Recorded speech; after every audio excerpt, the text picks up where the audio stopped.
ആ, എൻ്റെ പേര് ജോബിൻ എന്നാണ്. ഞാൻ കണ്ണൂർ ജില്ലയിലെ ചെറുപുഴ എന്ന സ്ഥലത്തു നിന്നാണ് വരുന്നത്. ആദ്യമായിട്ടാണ് ഇവിടെ താമസമുള്ള ധ്യാനം കൂടാൻ വേണ്ടി വരുന്നത്. ധ്യാനത്തിന് വരുമ്പോൾ എനിക്ക് വലിയ വിശ്വാസമൊന്നും ഇല്ലായിരുന്നു. എൻ്റെ ഒരു തീരുമാനത്തിന് പുറത്തല്ല ഞാൻ ഈ ധ്യാനത്തിന് വന്നതും. എൻ്റെ മമ്മി 2015 തൊട്ട് ബദൽ ധ്യാനത്തിൽ പ്രേക്ഷിതയാണ്. അപ്പം മമ്മിയുടെ നിർബന്ധപ്രകാരമാണ് ഞാൻ വന്നത്. അപ്പോൾ ആദ്യത്തെ 2 ദിവസമൊന്നും എനിക്ക് ധ്യാനം കൂടാൻ വലിയ താല്പര്യമില്ലായിരുന്നു. എങ്ങനെയെങ്കിലും വീട്ടിൽ പോയാൽ മതി എന്ന് ഞാൻ വിചാരിച്ചത്. അപ്പോൾ 2 ദിവസം കഴിഞ്ഞപ്പോഴേക്ക് നല്ല മാറ്റം ഉണ്ടായിരുന്നു. പണ്ട് എനിക്ക് ഉണ്ടായിരുന്ന ഒരു നടുവേദന എനിക്ക് ഇവിടെ വന്നിട്ട് മാറ്റി കിട്ടിയിട്ടുണ്ട്. 10 മിനിറ്റ് പോലും എനിക്ക് പള്ളിയിൽ പോയി കഴിഞ്ഞാൽ അങ്ങനെ നിൽക്കാൻ പറ്റുന്നുണ്ടായിരുന്നില്ല. ഇവിടെ വന്ന് കൊച്ചിനെ എടുത്തുകൊണ്ടൊക്കെ കുറേ സമയം നിന്നു. എൻ്റെ നടുവേദനയ്ക്ക് എനിക്ക് നല്ലൊരു മാറ്റം ഇവിടുന്ന് കിട്ടിയിട്ടുണ്ട്. ബ്രദറിന്റെ പ്രാർത്ഥനയിലൂടെയാണ് എനിക്ക് അങ്ങനെ സാധ്യമായത്.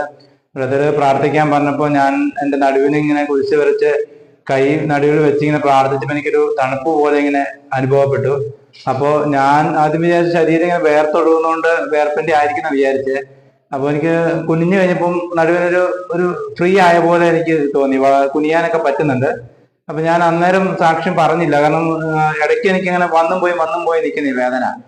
അപ്പോ ഞാൻ പിന്നെ എന്നാ നാളെ അവിടെ നോക്കാന്ന് വിചാരിച്ചു. രാത്രി അന്ന് കൊച്ചിനെ കുറെ സമയം എടുത്ത് നിന്ന് നോക്കി, മുട്ടയിൽ നിന്ന് നോക്കി. അന്നേരം ഒന്നും ഒരു വേദന തോന്നിയില്ല.